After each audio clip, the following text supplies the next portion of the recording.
욥의 긴 이야기가 끝났습니다. 이번에는 중간에서 친구들이 가로챈 적도 없고 욥도 마음속에 있는 이야기를 자세히 다 말한 듯합니다. 법정에서는 이런 과정을 최후 변론이라고 말하죠.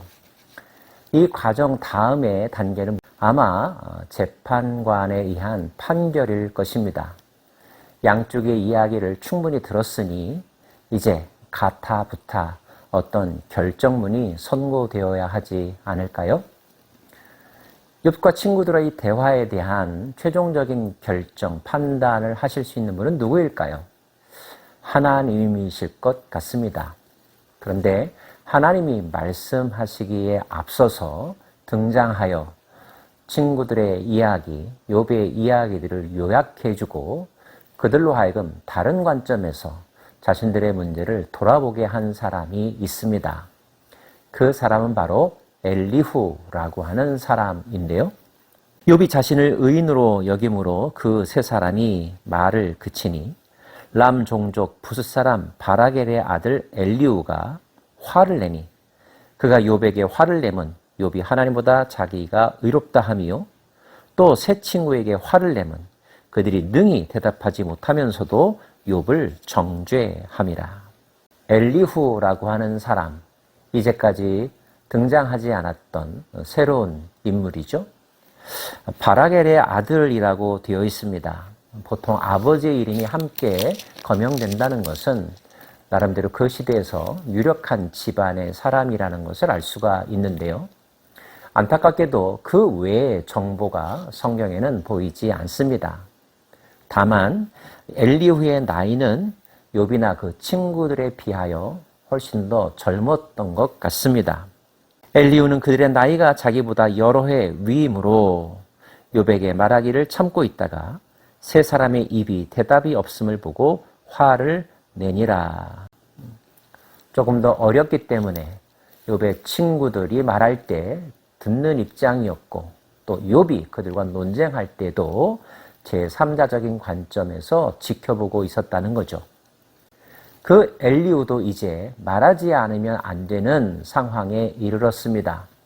그가 말해야 되겠다고 생각했던 것은 그 안에 지혜로운 영이 말하기를 강권해서였습니다.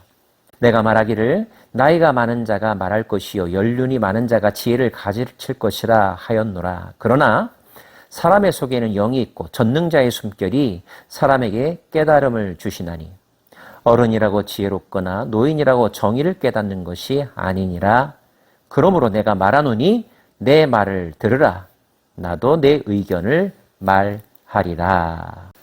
세상을 오래 살았다고 해서 나이가 많이 들었다고 해서 꼭 지혜로운 것은 아니더라는 것입니다. 그렇다면 지혜는 어떤 사람에게 임하는 것일까요?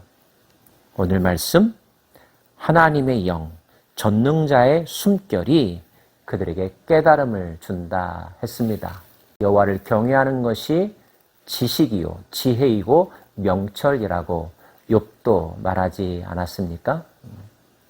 하나님이 함께 하실 때 그는 어릴지라도 지혜로운 말을 하는 것입니다. 성숙한 인생의 태도를 살아갈 수 있는 거죠. 그 하나님의 영이 엘리후에게 임했다라고 하는 전제로 말하고 있는 거죠. 성령이라고 표현한다면 성령의 충만함을 입어 성령의 인도하심에 따라 말하지 않고는 견딜 수 없는 상황에 이르렀던 이가 바로 엘리후입니다. 이런 사람들을 일컬어서 선지자라고 말하죠. 엘리후는 지금 이 상황 속에서 선지자의 이미지로 등장하고 있습니다. 내가 자세히 들은즉 당신들 가운데 욥을 꺾어 그의 말에 대답하는 자가 없도다. 당신들이 말하기를 우리가 진상을 파악했으나 그를 추궁할 자는 하나님이시요 사람이 아니라 하지 말지니라. 그가 내게 자기 이론을 제기하지 아니하였으니 나도 당신들의 이론으로 그에게 대답하지 아니하리라. 엘리후는 욥의 친구들에게 욥의 말에 대응하지도 못하고 감정적으로 욥을 정죄한 것에 대하여 책망하고 있는 것입니다. 만약에 내가 욥과 대화했었더라면 나는 당신들처럼 반응하지는 않았을 것이라고 덧붙이면서요.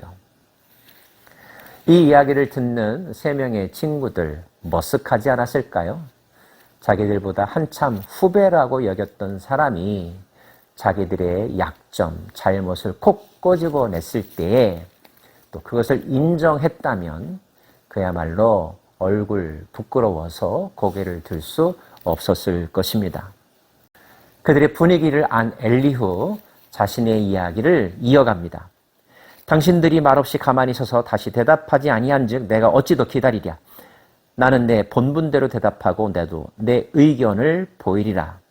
내 속에는 말이 가득하니 내 영이 나를 압박함이니라.